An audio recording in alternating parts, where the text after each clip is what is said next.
আব্রাহা বাদশাহ যখন হস্তি বাহিনী নিয়ে কাবা শরীফ ধ্বংস করার জন্য এসেছিল, তখন আল্লাহ রাব্বুল আলামিন আবাবিল পাখির মাধ্যমে আব্রাহা বাদশার সেই হস্তি বাহিনীকে ধ্বংস করে দিলেন। তাহলে হিন্দুরা যে ভারতের বাবরি মসজিদ ভাঙলো, আল্লাহ রাব্বুল আলামিন কেন সেই বাবরি মসজিদকে রক্ষা করার জন্য কোনো পাখি পাঠালেন না?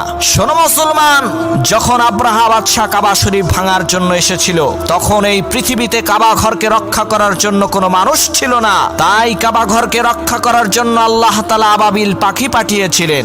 আর যখন বাবরি মসজিদ ভাঙা হয়েছে, তখন এই পৃথিবীতে প্রায় 130 কোটি মুসলমান বিদ্যমান ছিল।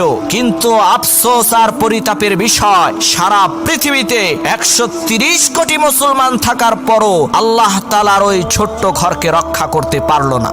আজকে সেই মসজিদের স্থানে রাম মন্দির তৈরি করা হয়েছে, যেখানে মহান আল্লাহ রাব্বুল আলামিনের কুদরতি পায়ে সিজদা করা হতো, সেখানে আজকে আল্লাহ